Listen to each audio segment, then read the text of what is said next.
On va passer la parole à Jacques, qui va nous dire maintenant quelle est l'offre de rééducation basse vision en France. Oui, donc là, c'était vraiment une punition, le fait de me donner cette charge-là. Parce que l'offre de rééducation en France, elle est particulièrement complexe dans la mesure où il n'y a pas d'annuaire construit qu'on peut trouver. J'en ai trouvé des petits morceaux d'annuaire. J'ai essayé de la classifier. J'ai 4 points de classification de l'offre de réadaptation. On a l'offre médicalisée ou post-hospitalière ou hospitalière, celle dans les centres de rééducation de basse vision.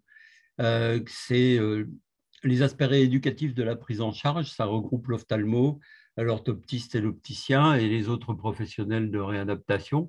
Donc ça, c'est la réadaptation la plus complète avec ce que disait le docteur Jean-Jean, une rééducation, enfin une prise en charge de 2 à 6 mois, voire plus, et qui peut être en hôpital de jour ou qui peut être en hôpital avec hébergement.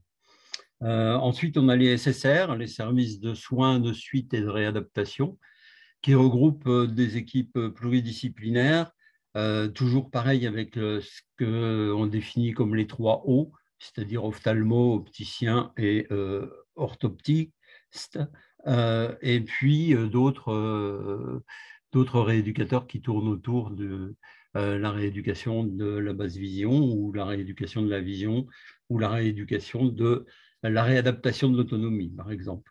Ensuite, on a l'offre médico-sociale. L'offre médico-sociale, c'est les SAMSA, les services d'accompagnement médico-sociaux pour adultes handicapés. Donc, c'est un accompagnement médico-social adapté qui comporte des prestations de soins, mais il n'y a pas toujours d'ophtalmo, il n'y a pas toujours de structure médicale autour. C'est plus orienté social, médico-social. Ensuite, on a de l'offre sociale. L'offre sociale, c'est les CS, les SAVS, les services d'accompagnement à la vie sociale. Donc là, c'est la problématique, c'est la réalisation du projet de vie des personnes adultes handicapées avec un accompagnement adapté qui favorise le maintien ou la restauration des liens familiaux, sociaux, scolaires, universitaires, professionnels. Enfin, c'est extrêmement vaste comme proposition, comme offre de prise en charge. Et puis après, on a une offre de réadaptation professionnelle. Donc, dans l'offre de réadaptation professionnelle, il y a les services d'appui et de maintien à l'emploi, il y a les CFRP, Centres de formation et de rééducation professionnelle, qui peuvent s'appeler CRP-DV. Donc là, c'est une orientation par la MDPH et puis avec une rémunération sous forme de rémunération en formation continue. Donc, c'est une offre de formation et de reconversion professionnelle pour les gens qui ont perdu la vue et puis qui ne peuvent pas continuer à faire le métier pour lequel ils étaient formés et dans lequel ils ont travaillé. Je reviens sur la structure nationale. J'ai trouvé ça particulièrement anarchique, c'est-à-dire qu'en fait, il y a pas de systématique, il n'y a pas de systématique régionale, il n'y a pas de systématique au niveau de la structure. Il peut y avoir des associations, il peut y avoir des services hospitaliers à but lucratif, à but non lucratif, des hôpitaux publics, etc. Des réseaux aussi sur l'Ouest.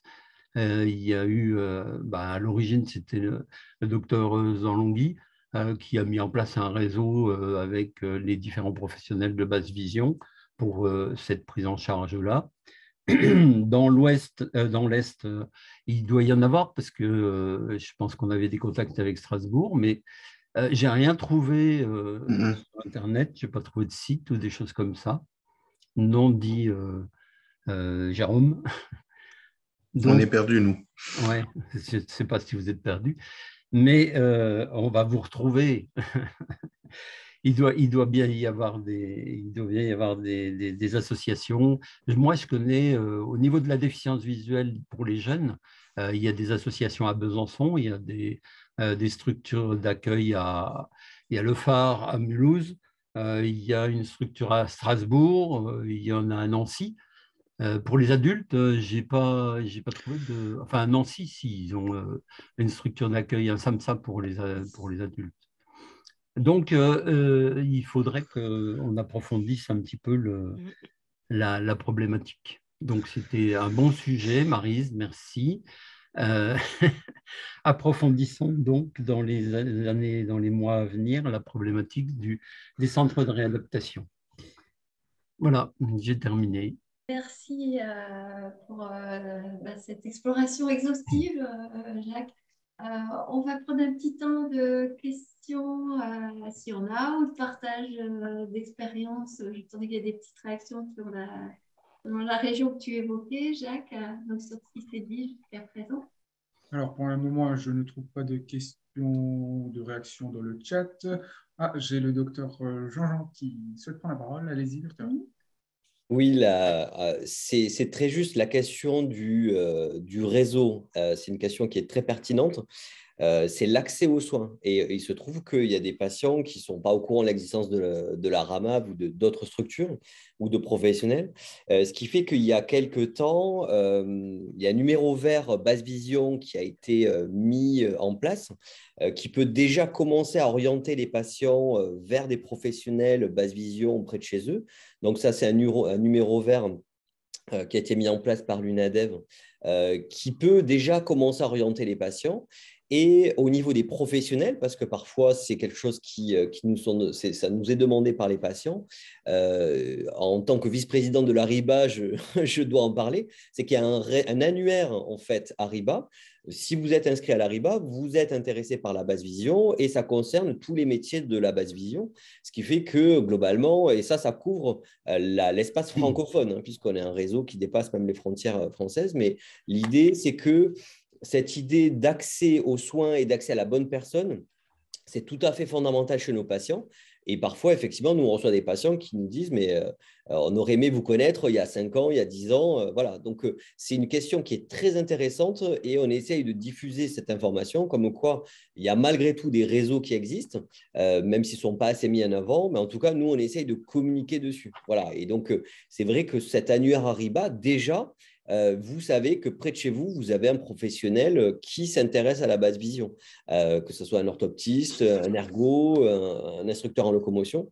Donc ça peut être déjà une piste. C'est déjà un réseau qui existe sur lequel on peut s'appuyer. Merci pour ces précisions, effectivement. Docteur Jean-Jean, donc l'annuaire Ariba ressource pour compléter les informations données par Jacques. Et donc, il y a le numéro vert si vous souhaitez le diffuser éventuellement à vos adhérents. Donc, se trouve facilement. Là c'est le 0800 013 010. Donc, 0800 013 010.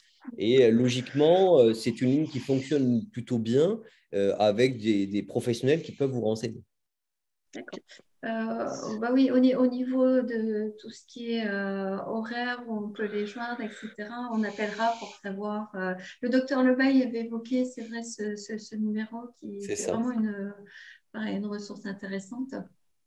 Mais on voit qu'il y a aussi le problème ça vient aussi parfois des médecins, des ophtalmos qui sont… Nous, on est très dans le soin, dans le médical, voilà, les opérations, les traitements, et que parfois, quand effectivement il y a une neuropathie optique héréditaire ou autre, quelque chose qui actuellement n'est pas curable, souvent l'ophtalmo dit on ne peut plus rien pour vous. Voilà. Et ça, c'est vrai que moi, je me bats contre ça dans les congrès quand j'en parle en me disant, mais là, effectivement, au niveau médical pur, au niveau médicamenteux, pour l'instant, il n'y a pas de molécules. Par contre, en termes de prise en charge, d'accompagnement, de techniques de réadaptation, il y a tout à faire. Voilà. Donc, c'est ce que je dis toujours. Nous, à la RAMAV, on prend des patients qui sont sourds et aveugles. Hein, la surdicicité, on a des syndromes de Usher, on a des patients très complexes à rééduquer, vous imaginez, dans ces situations-là. Donc, je dis à mes patients, mais quel que soit votre potentiel visuel, quel que soit votre potentiel, nous, on pourra faire quelque chose. Voilà, il y a quelque chose à faire. Donc, c'est vrai qu'il y a aussi ce message au niveau des ophtalmos qui sont parfois pas tout à fait sensibilisés au fait que oui, il y a une déficience visuelle, mais là, il y a un gros travail qui va commencer.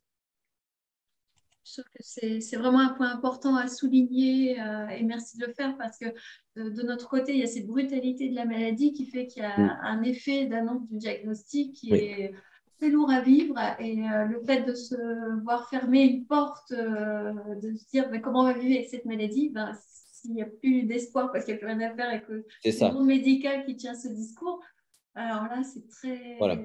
Voilà, et les ophtalmos sont peu sensibilisés. Alors, j'essaye de communiquer, on essaye, et Christophe aussi. Enfin, c'est vrai que cette idée de dire, mais voilà, il y a eu cette baisse de vision, mais il y a encore beaucoup de choses à faire. Et nous, c'est pour ça que Christophe parlait du bilan très restreint qu'on fait ici. C'est qu'on fait vraiment le bilan complet de l'autonomie et de la qualité de vie de nos patients pour savoir voilà, sur quoi il faut appuyer, qu'est-ce qu'il faut développer en priorité, etc. Donc, cette idée de dire, ben voilà, on va faire le bilan à un moment donné, on va voir voilà où vous en êtes au niveau visuel, au niveau de où est-ce que vous en êtes dans votre vie, et voilà ce qu'on peut faire pour vous. Voilà, donc, et cette phrase « je ne peux plus rien faire pour vous », ça, voilà, je me bats pour vraiment que ça soit supprimé du langage des ophtalmos, quelle que soit la pathologie, quoi.